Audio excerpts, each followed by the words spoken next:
Жогорку сапаттагы натуралдуу жана эң башкысы чөнтөккө ыңгайлуу баада. Саатына 500 кг балык тоютун өндүрүүгө мүмкүнчүлүгү бар ишкана бүгүн салтанаттуу түрдө ачылды. Анда балык чарбасына керектелүүчү заманбап жабдуулар орнотулуп, майдалагыч, тоют экструдери, кургатуу жана муздатуу техникалык системасы камтылган. Аны иштетүү жана балык тоютун өндүрүүдө жергиликтүү өндүрүштүн айыл чарба продукциялары колдонулат.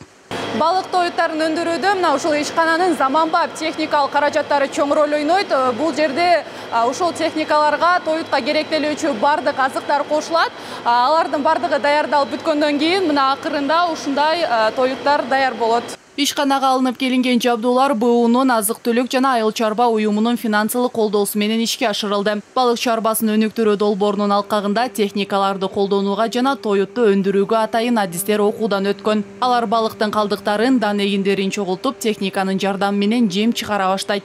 Сегодня мы пытаемся сделать рыбный корм с использованием. Бүгүнкү күндө биз тоюттарды натуралдуу азыктардан жасоону көздөп жатабыз. Башкача айтканда, балыктын калдыктарын кайра иштетип, жем жасоого жумшайбыз. Учурда бул ыкма менен биз балыктын майын, форель унун, баш, куйрук калдыктарын кантип алынуу жана иштетүүнү үйрөндүк. Бул кирешенин көбөйүшүнүн дагы бир булагы катары саналат. Себеби учурда форельди өстүргөндөр көп, бирок кайра иштеткендер аз.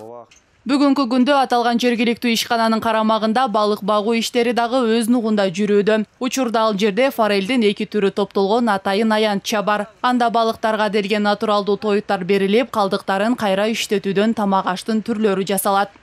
Жергиликтүү ишканадан өндүрүлгөн балык тоюттары бул жакта өстүрүлүп жаткан форельдерге берилет. Азыркы учурда бул жерде форельдин 2 түрү өстүрүлөт. Булар болсо жергиликтүү базарларга жана ошондой эле Россияга экспорттолот. Балык чарбасын кирешелүү бизнес катары баалуулугун билген Владимир Досаев бул тармакта 22 жылдан бери эмгектенип келет. Балык багууда көп жылдык тажрыйбасы бар каарманыбыз Кыргызстандан чыккан натуралдуу тоюттар пайдалуу жана алда канча арзан экенин белгилейт. Анын айтымында буга чейин Европа өлкөлөрүнөн жемдер ташылып келинип, баасы жогору, сапаты начар болгон учурлар катталган. Мындан улам өзүбүздө өндүрүп чыгаруу айыл чарба тармагына өлкөнүн экономикасына оң таасирин тийгизүүдө дейт ал. Есть несколько видов рыб, Бизде балыктын түрлөрү көп. Жылуулукту жана муздак температураны сүйгөндөрү бар. Алсак форель муздакта, осетр, карпөңдүү балыктар жылуулукту сүйөт. Учурда биз бул балыктарга туура кам көрүп жатабыз. Буга чейин аларды европалык тоюттар менен камсыздасак, азыр биз өзүбүздөн чыккан жемдер менен багабыз. Бул бир жагынан үнөмдүү болсо, бир четинен дан эгиндерине болгон суроо талап жогорулайт.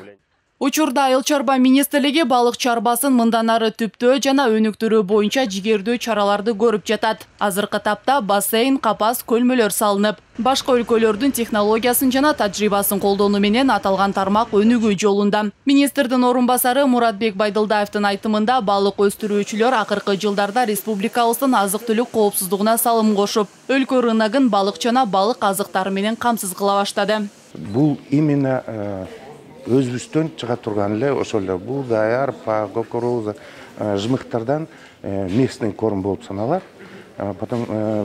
Потому что сырттан алып келген жемдерибиз 2-3 эсе кымбат болуп атат бүгүнкү күндө. Ошон үчүн ушундай цехтер көп болсо деп туруп, биз ошону каалап атабыз, анан ушул цехке ийгилик каалап атабыз. Балык чарба департаментинин маалыматы боюнча балык жана балык азыктарын экспорттоо 2021 жылы 5183 тонна. Ал эми 2022 жылдын 9 айында республика боюнча балык тоютун өндүрүү 310 тоннаны түздү. Бегим Айталантова, Адилет Марсбеков, 5 канал.